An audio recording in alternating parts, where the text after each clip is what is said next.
Merci. La parole est à Monsieur Arnaud Richard. Oui, merci, Monsieur le Président. Allez, Monsieur le on Premier a ministre, changé de question, s'il vous plaît. depuis hier soir, nous avons compris deux choses. Vous avez renoncé à lutter contre le chômage et vous méconnaissez les besoins et les attentes des PME et des TPE qui, elles, génèrent la création d'emplois. Car pour combattre le chômage, encore faut-il faire le bon diagnostic et s'attaquer aux 4 obstacles que sont l'étau du temps de travail, la rigidité du contrat de travail, le poids exorbitant du coût du travail et l'inadaptation de la formation initiale et continue dans notre pays. Sur la base du texte initial, nous aurions pu partiellement vous suivre. Le monde change, les carrières évoluent, mais vous ne faites rien pour accompagner les actifs et les demandeurs d'emploi face à ces mutations. Le compte personnel d'activité est une bonne idée qui se transforme en une usine à gaz dont vous ne semblez même plus saisir vous-même les contours. La garantie jeunesse que vous décidez sous la pression hier de rendre universelle n'est ni évaluée ni financée et vous le savez très bien, elle ne résoudra en rien le chômage des moins de 25 ans. D'ailleurs, les mouvements de jeunesse ne sont pas dupes de cet écran de fumée. Pour embaucher, Monsieur le Premier ministre, les entreprises ont besoin de visibilité et de confiance. Plutôt que de nous proposer une loi inutile, pire, nocive ou inapplicable, à seule fin d'y attacher le nom d'une ministre, retirez-la et mettons-nous au travail sérieusement. Dépassons les clivages, assumons les réformes, responsabilisons les acteurs du modèle social français et choisissez, Monsieur le Premier ministre, puisqu'il n'est pas là, vous allez pouvoir en dire du bien, la voie que vous propose Emmanuel Macron dans votre gouvernement. Et là, peut-être, nous pourrions vous suivre. La parole est à Monsieur le Premier ministre Manuel Valls.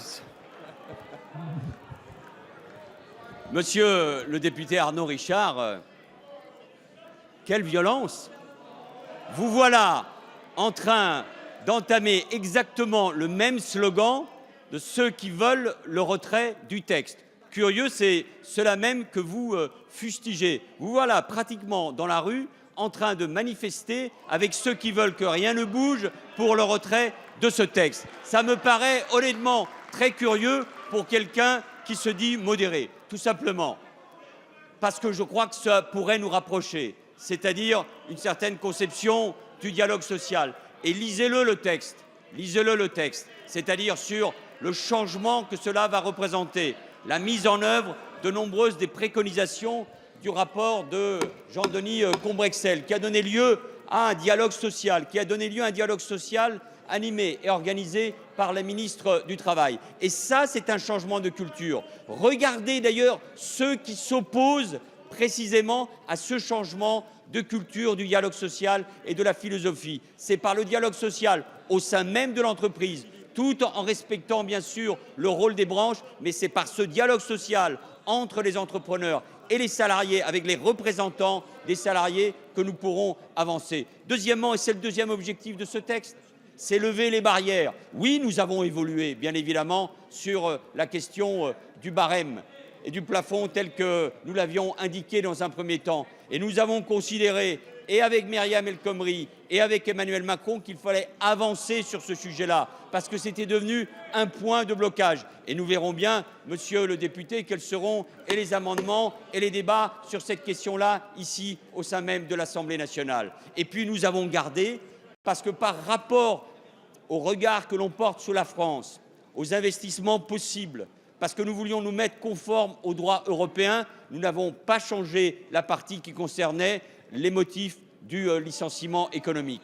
Et enfin, monsieur le député, oui, il y a le CPA qui avait aussi donné lieu là à une discussion, à une négociation et un accord entre les partenaires sociaux. Nous n'avons fait que renforcer, et syndicats et patronat sont d'accord, les heures supplémentaires que nous pouvons accorder en termes de formation. Et puis oui, nous avons annoncé un certain nombre de mesures importantes pour la jeunesse. Ne lisez pas les tracts d'un certain nombre de syndicats. Faites vous-même une idée. C'est une belle idée dont je suis convaincu, monsieur Arnaud Richard, qu'elle aurait pu être portée par votre groupe et par votre parti, c'est-à-dire la volonté de donner une garantie, oui, une garantie jeune, universelle aux jeunes.